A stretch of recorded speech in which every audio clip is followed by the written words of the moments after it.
Alright, y'all. So yesterday, we did the West standings, and we had the Lakers going on and winning championship and all that stuff. So today is only right, bro, to do the East standings, bro. My predictions on the East, I think, is rather simple in the East because East is not as stacked as the West and hasn't been for a long time.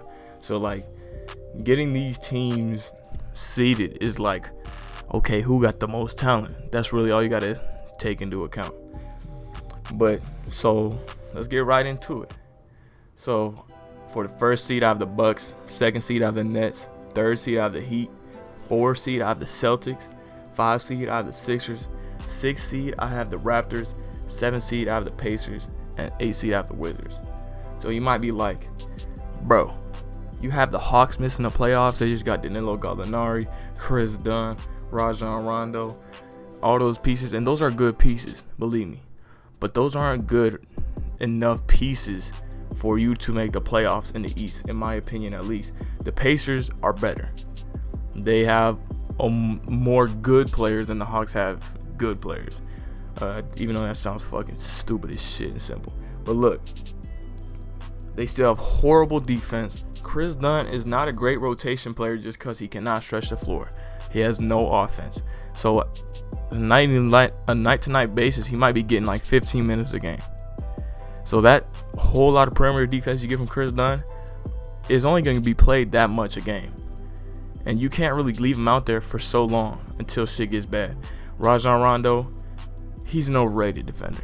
People really think that he's such a great defender. No, he's an okay defender. But, you know, he'll bring some to the team, some facilitating, a little bit of defense, you know, like deflections in the passing lane and stuff like that. But look, he's not going to change his team around. You need a better, stronger, not stronger really, but a better point guard to play with Trae Young. Like Rajon Rondo still can't really stretch the floor. Yeah, shooting got better in the playoffs. But if they don't make the playoffs, what good is having Rondo? You know, there's no good to having Rondo. And Gallinari is going to be a $20 million bench piece. Yeah, he could probably bring you like 15 to 18 points a night, but I mean, that's an overpaid bench piece that I don't think will get you to the playoffs. If you start him at the 3, then it's like, okay, well now you have problems with defense because you got a slow-ass 4 playing the 3. You start him at the 4, you make John Collins mad. You can't start him at the 5, okay? But like, if you start him at the 2, bro, again, there's that problem of speed. They got Bogdan Bogdanovic. He's a good addition to this team, a good shot creator, but I don't think it'll take him over the hump. So why I have the Sixers at the 5 seed? Bro, it's pretty simple, man. They got one of the best young duos in the league, talent-wise. Talent-wise, they probably are the best young duo in the league. Shit, maybe? Yeah, maybe. I don't know. That's kind of close between them and Luka. But they got better floor spacers. They got an all-time great three-point shooter, which you might be like, all-time great, bro. He's only been great for like 4 or 5 seasons. But he has one of the best percentages ever on catch and shoot, and that's Seth Curry. And then they got Danny Green, who's a decent three-point shooter.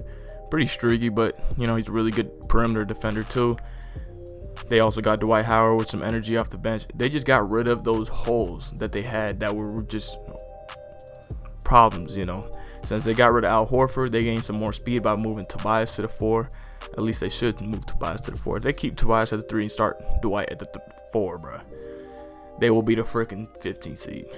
No, I'm just kidding. But that'll be a dumbass decision. So more space, and it should help them a little bit more. I don't feel like they have as many problems on the road as they did the years past because, like, bro, there's no fans. But again, who knows, bro? The Sixers team is weird. And if they don't get better, they're going to have to trade for James Harden. And if they get James Harden, I think they're a top 3 team in the East. I wouldn't put my money on them for going to the finals. I would say that they are the favorite. But, you know, like James Harden, I don't know what's wrong with him. He's been very turnover prone in the playoffs as of recent. So then, bro, we got to go through the playoffs. So the first seed Bucks versus the 8 seed Wizards. I got the Bucks in 5, 4 seed Celtics versus the 5th seed Sixers. I got Celtics in 7. I feel like this will be a very competitive series. The Sixers have great wing defense, and then they have a great big. So like, who's gonna stop Joel Embiid? But it's like you got Ben Simmons on Jason Tatum.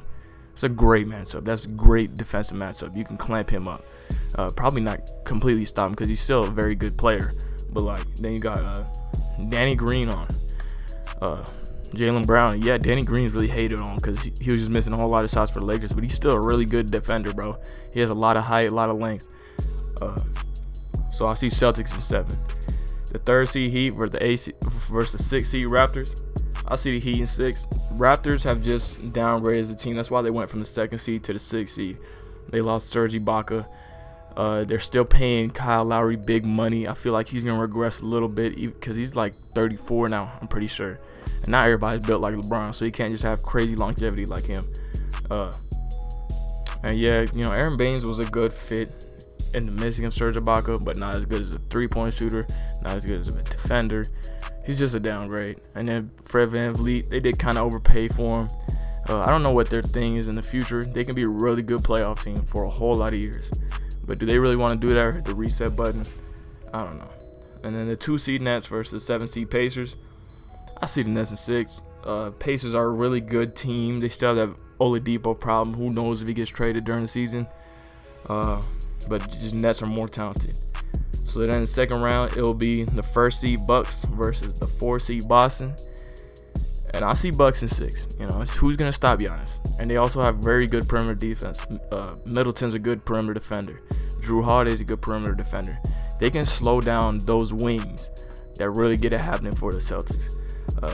And then Tristan Thompson, trust me, yes, that is a good piece to have on your team. But he is nobody that will stop or slow down or harass Giannis. The people that actually stopped Giannis last year had an elite defensive big and elite defensive wings. And they just harassed the fuck out of him. That was the Heat. So I don't see Boston getting out of that round. They're obviously a really good team and a team built for the future, but it's not right now. So then the Heat versus the Nets in the second round. The 3rd seed versus the 2 seed. I see the Heat in 7. And it might be a hot take. Like, yeah, Nets got KD. He did just come off a ruptured Achilles, I think it is. I don't know what it is. That's going to hold him back. Chemistry issues with his team are gonna be a problem too. And the Nets will lose in the second round just for me because of their holes. That's perimeter defense, facilitating. They have no good passing point guard, wing, or big. Which, like, if you get a Draymond Green on that team, that thing will improve so much because you gain a whole lot of defense and gain a whole lot of passing. And then good chemistry. Like we said, Kyrie has said some suspect things. I'm not against Kyrie, but like he said some weird things to the media, like listing off the teammates that he wants to keep, and then he says we need another piece, but he leaves out like some other names. A proven coach, Steve Nash, he had a great basketball mind. But we saw people like Jason Kidd, who was also a great basketball mind, just become a trash coach. So I wouldn't be surprised if the same thing happened to Steve Nash. A good system. Kevin Durant has thrived in good systems and has not had too much playoff success in bad ones. In OKC, the legit whole idea was give it a KD or give it a Russ.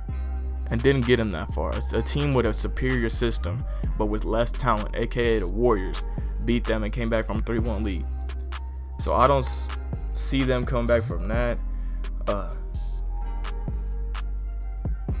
And then the lack of above average post defense,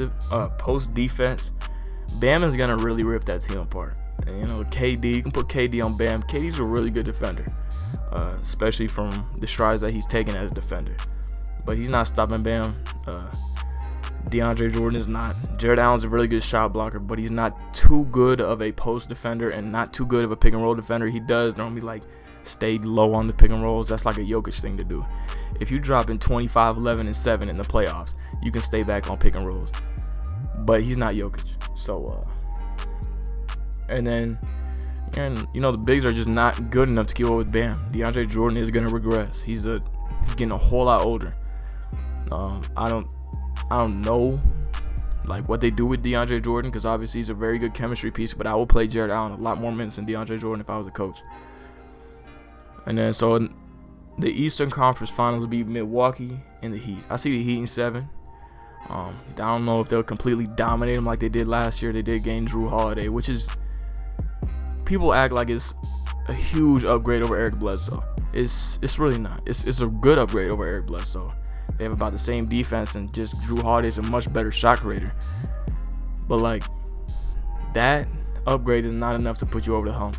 Bobby Portis bring like 15 minutes a night. Okay rotational player, probably will play even less in the playoffs. DJ Augustine is a good backup point guard. But again, you know, he has some problems on defense in the playoffs, and he's a pretty clutch shot maker. But in the end of the day, I don't think that's enough. So then the Heat will be in the finals against the Lakers. I got the Lakers in 6 or 7. Yeah, and that's it. That's a video.